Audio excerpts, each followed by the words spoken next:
AI in Action 2 Experiences. All right. So welcome, Scott and Julie. A photo of a building with pillars.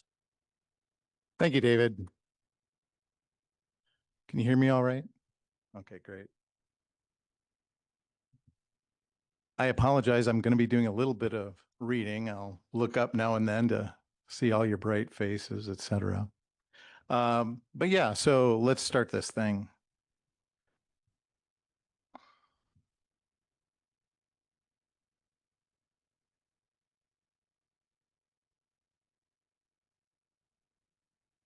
As David said, I'm Scott Winger. I've been on this campus since 1987 as a technologist in various capacities.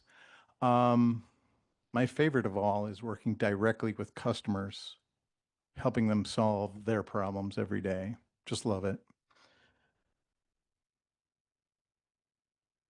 Our talk today is called AI in Action, Two Anecdotal Experiences, and my co-presenter, Julie Zachman, is right over here. I'm going to speak for about 10 minutes with 5 minutes for questions and answers, and then Julie will step up and she'll take it from there.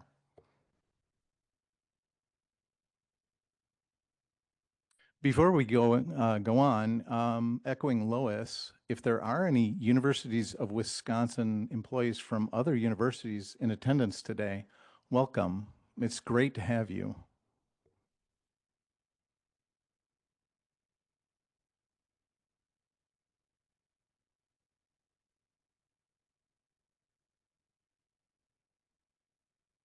So Julie and I are a pair of technologists who started our AI journeys last fall.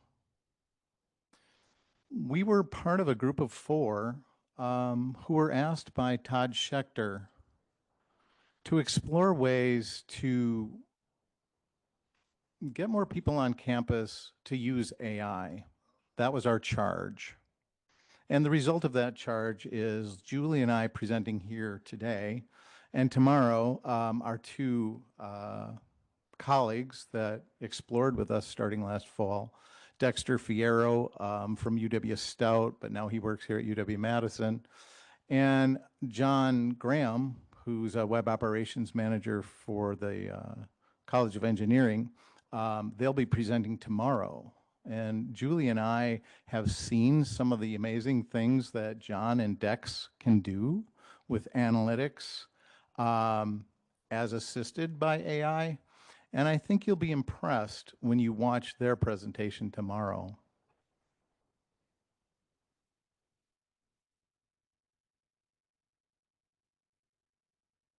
I will say that the time that Julie and I spent working as a group of four with Dexter and John is what gave Julie and I the confidence to stand up in front of you here today. I personally know that without especially John's leadership, I would not be up here speaking because I would not have been able to solve this problem that I'm going to be describing. So thank you much, John Graham. I think he's here today.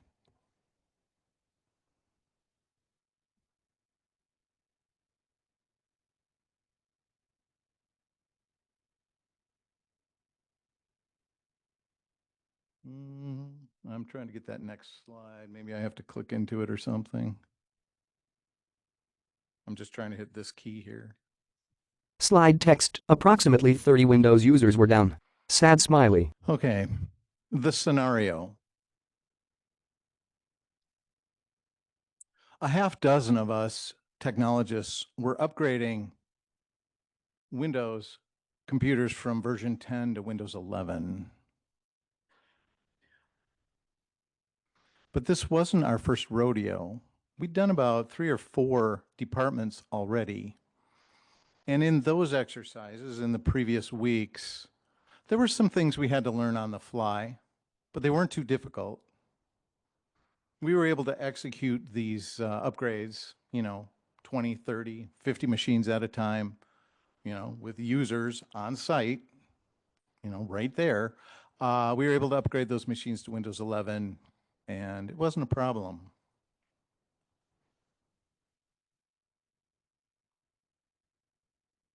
But on this particular day, we were upgrading 250 machines.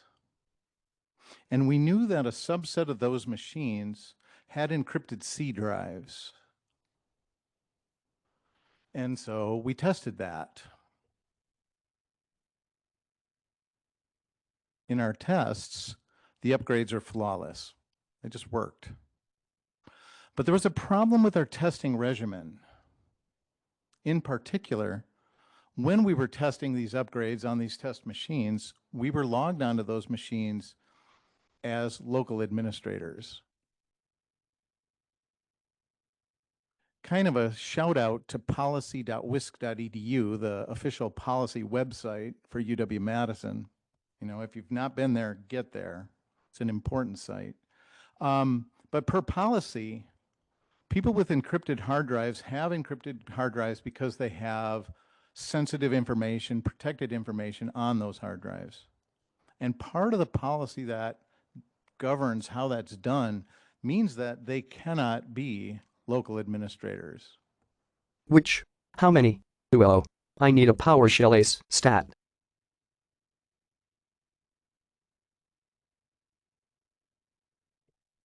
Okay, so we had a collection of machines that were down, but the questions were, which ones? How many? Literally, we had professional knowledge workers standing around or sitting down doing nothing. They were looking at a black screen, which was prompting them for the de-encryption key. We didn't see it coming.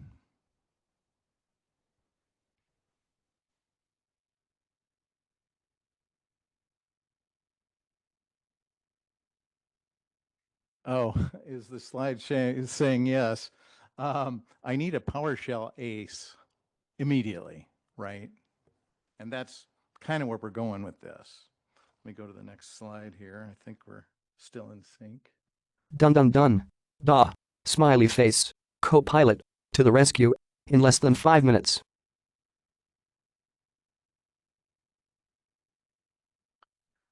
Was PowerShell the answer? Well, had I been a master of PowerShell, PowerShell would have been the answer. But I've not mastered any programming language. I can script in any language, right? Between me and Google, I can write any script if you give me the right amount of time. But time is something I didn't have. If you were in my shoes, you'd have been sweating bullets, right? Because you've got 30 to 50 professionals unable to do anything at all. And our reputation as DeWitt is going to take a hit here, right?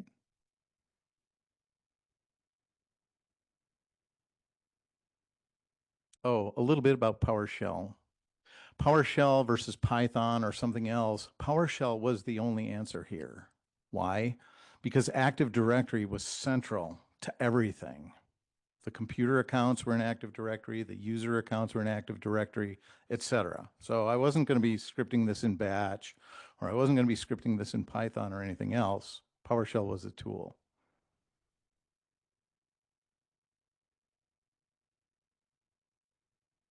Okay, and here's where the dun dun dun dun slide comes in.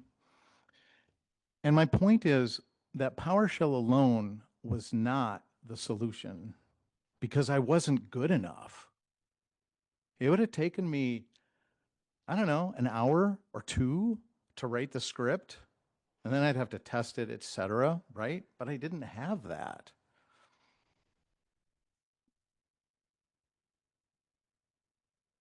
What I wrote in my notes is that in this situation, to me, PowerShell was as useless as a kickstand, you know, on a bike, a kickstand on a battle tank.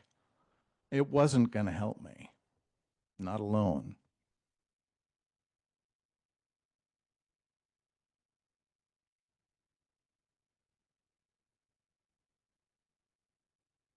Okay, so now we're getting to the point of my presentation.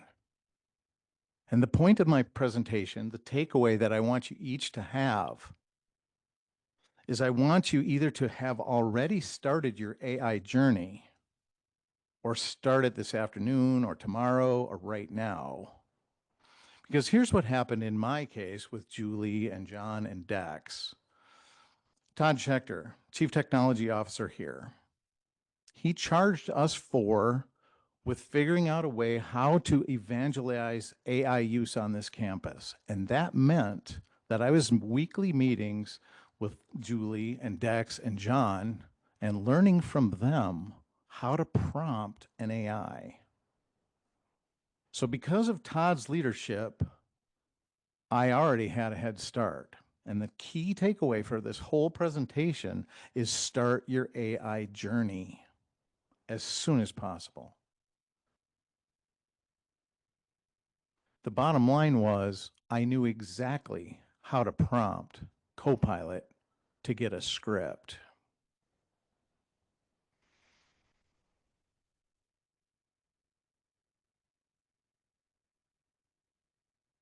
And that meant that in less than 5 minutes, I was already running the script to query 250 machines and ask them, hey, dude, is your C drive encrypted? And then that produced a list of, 35 computer names. And I was able to submit that list to the gentleman, my colleague on the back end, who was running our BigFix and other consoles. And he quickly replied with a list of those computer names and the massively nasty de-encryption strings.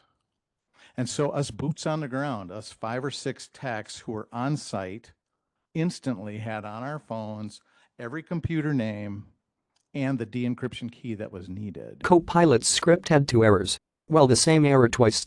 But where my brain kicked in. But not so fast. Education, training, and experience, still essential. Copilot produced that script that I needed. That would have taken me hours to write, a couple hours. It produced it in less than about 5 seconds. But we're going to come here now to another point of this presentation.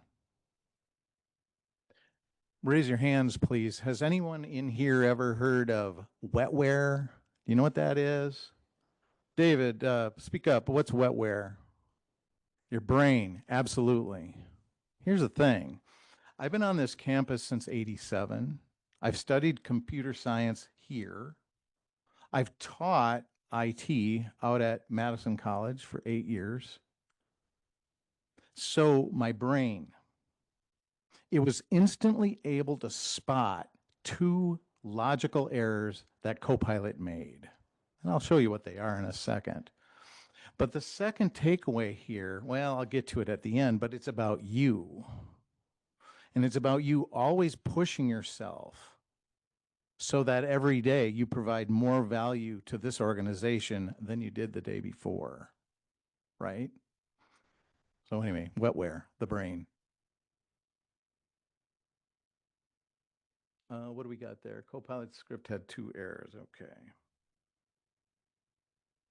Oh, those of you who are software developers know the difference between a runtime error and a logical error.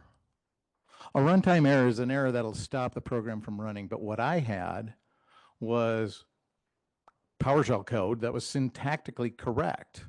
It would have run, but it would have produced useless results. And okay, good enough, dude. I can fix that. But what I didn't have was time, and getting useless results would have wasted time. Anyway, so back to your brain. Constantly push yourselves to learn new stuff, new skills. Scripting is a good one if you're a sysadmin like I am. But anyway, yeah, in seconds, I was able to spot those 2 errors and correct them. And in a total of 5 minutes, I was running that script.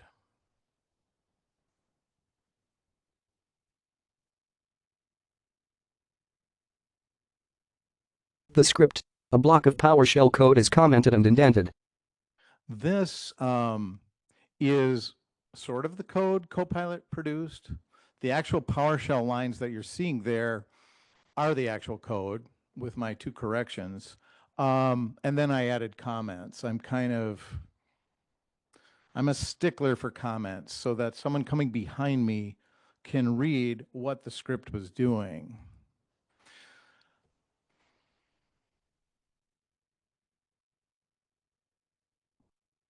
I'm kind of ahead of myself in my script here. Okay, so if you look at that script about midway down, you're going to see a line that says $computer name equals $computer dot name. And the $computer dot name was in quotes. And if those of you who in this room who are developers know what that means, it means it was literally going to put the characters $computer dot name in the variable field, and it wasn't going to give me the actual computer name that I needed. So this was just a mistake that Copilot made, and it's one of the two mistakes that I was immediately able to see, boom, fix, done, run it.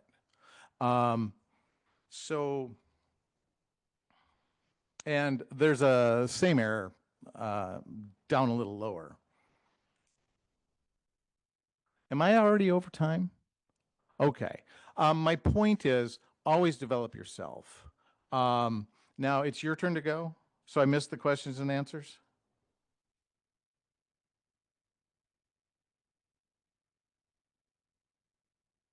Okay. Start your AI journeys as soon as possible and always push yourself to learn new things. Take it away, Julie. Sorry.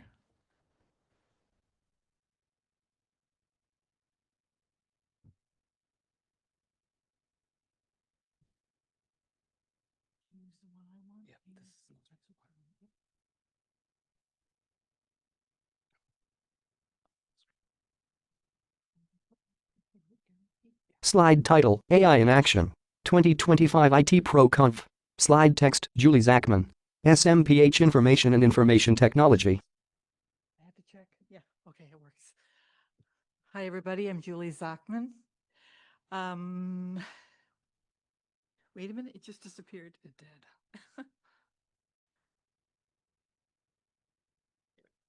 No, it's on the same screen. There it is. Try this again. She clicks the slideshow button. She clicks presenter view. A window of the slides appears.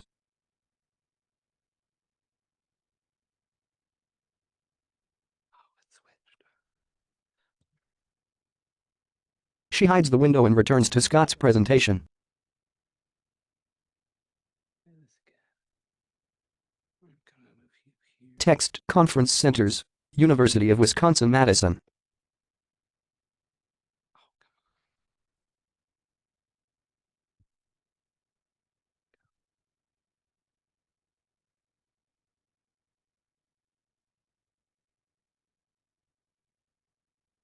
Not you.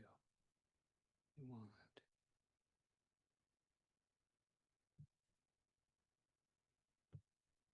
Yeah. Try this again. Oh, my. That's cruel. That's very cruel. It's being cruel. Yeah. Come on. I need this to move. There we go. But it just disappeared. Julie's presentation reappears. One, All right. two, put on something else. Yeah. Oh,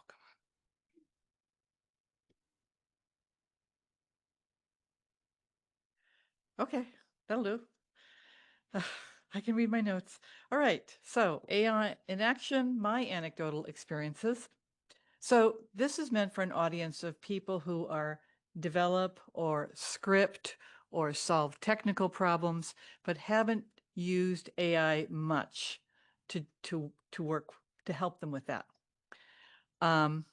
So I'm curious to know how many people like that are in this audience, but I will wait. I don't want to know right now because I don't want to know it's zero. The- this field is moving forward so quickly. My talk is, is obsolete a week ago. I've been using it, or more than a week ago. I've been using AI in my work as a technology assist for about 4 months. It's getting better, and I'm getting better. So the purpose of this talk is to help nudge you forward. Slide title, How I Use AI. So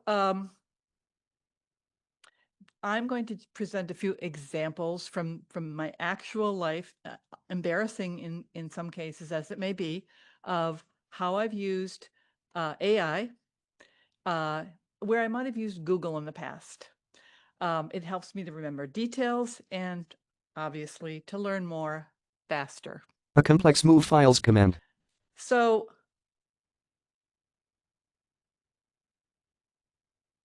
one of the problems I was faced with not long ago was somebody needed some help with moving files from one computer to another, not moving files, making two directories match. And neither of these computers was my laptop, and I had I had privileges on both of them. AI prompt for make directories match command. So my screen is very small and I can't read. I can hardly read what I'm seeing, but might have to look at here. Okay, so this is the prompt to make that happen. I'll just do this. I'll kind of, can you expand it? Oh, there we go. There we go.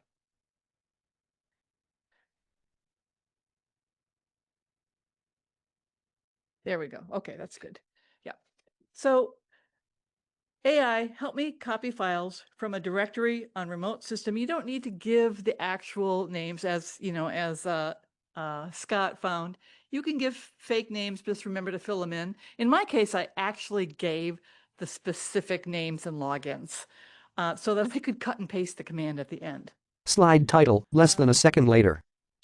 And I got this in a few seconds. Now, I know this command. I was planning to use this command. I always forget the AVZ, so that was nice. Then the dash delete, I didn't really believe it at first, but I actually looked it up and it was the correct switch and it worked. Cool. It was faster than going to my OneNote to the right tab in my massive OneNote tool. Slide title, show me or how do I. So on to the next one. I'm doing a search. Now, I should say that I'm a longtime developer. I've been using command line commands for decades. So I'm used to searching for files and strings within files at a command line terminal. For those of you who would never dream of doing that, that's my world. So let's say I have an output I don't like. I want to prune it down. I know it's easy to do. I can't remember how to do it. I never remember how to do that. I'll ask AI. Clean up search command. So the prompt is, show me a search command that recursively lists results of a search, but skips directories where I don't have permissions. And the result was pretty quick, but it wasn't what I expected. I would not normally use this command to do that job. I was looking for something with a different command, but it did work. And this command is very familiar to me.